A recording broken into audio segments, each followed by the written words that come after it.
Hello, I'm Catholic League Director of Communications, Mike McDonald, and this is Catholic League President Bill Donohue.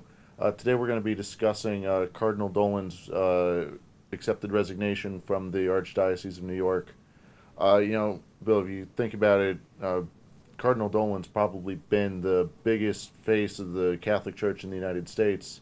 And being right here in New York, you've had a lot of opportunities to interact and work with him on serious issues over the years. Yeah. So you're probably in one of the best positions to reflect on his accomplishments, his legacy moving forward, and all of that. So Cardinal Dolan was appointed in 2009, and from the jump, you've been right there with him. Yes, I first met him in New York. I was on the steps of St. Patrick's Cathedral when he emerged from the church and embraced me. It's not as though we didn't know each other. It's the first time I met him personally, but we had worked together going back to 2007 when he was the Archbishop of Milwaukee.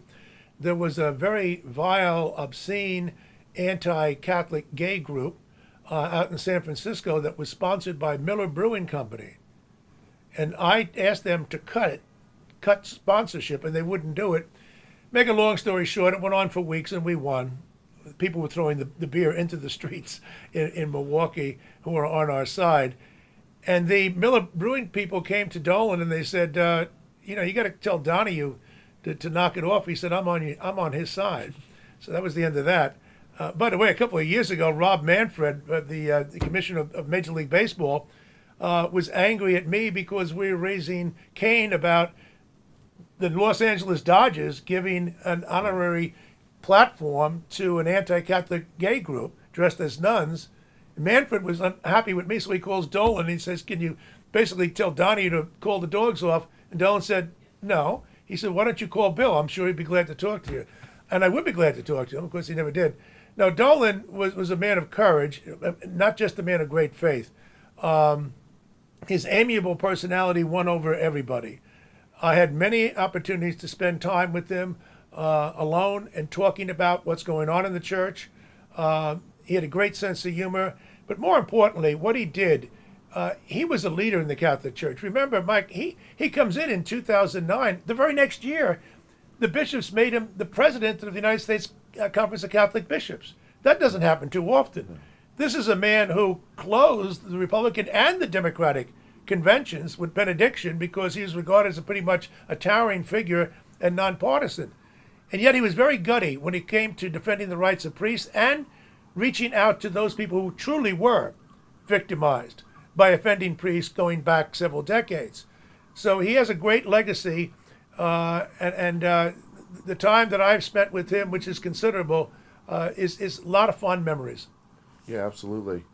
You have a piece up on our website, CatholicLeague.org, going through some of these things, and one of the things that you point out in there, and I think is to just highlight some of the things you said. One of the things, he spoke at our 50th year anniversary gala back in 2023, and you mentioned how he worked the room in there. He did. I mean, not only give a great talk as he always does, but most importantly, and he's always in a rush, but because he's got a million things to do, he didn't rush out the door.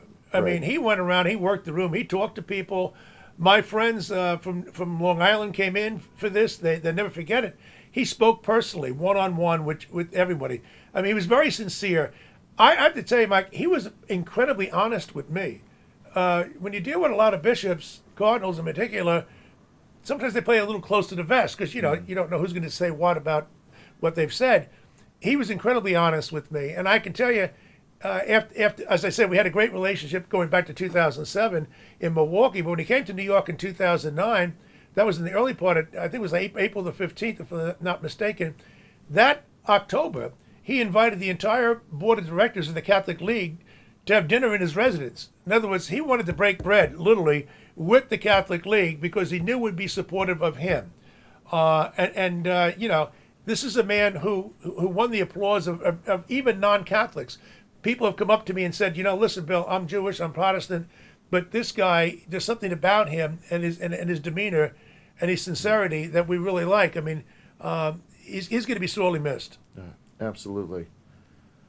So do you have any final closing thoughts?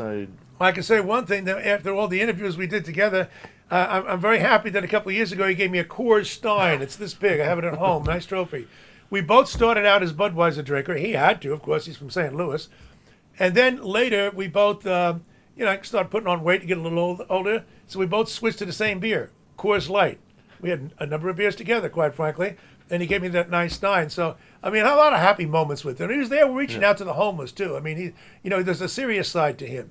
It's not. Some people say he was, maybe a little too jovial or whatnot. There's a very serious side to him, and he knows church history as well as anybody. He has a PhD in church history. Extremely telegenic and warm, and I'm hoping that the new Archbishop Hicks comes in. He's young, he's vibrant, he has a lot of administrative experience. I understand he speaks Spanish. He has tall shoes to fill, but it seems to me that he comes in with the right demeanor. If he was tutored by Cardinal George, that tells me a lot because he was a great man. So we will welcome Archbishop Ronald Hicks and be glad to meet with him. Perfect. Well, thank you, Bill, for these reflections. It's always good to hear the personal side that kind of gets overlooked in a lot of these things. And thank you, dear viewer, for watching. If you're interested in anything else that we've had to say today about Cardinal Dolan, check out our website, catholicleague.org. Bill has a tribute up there right now. We'll have a link in the description below. And if you could give this video a like and a follow and share it with any of your friends, family, we greatly appreciate it. Thank you for watching. Thanks, Bill. Thank you.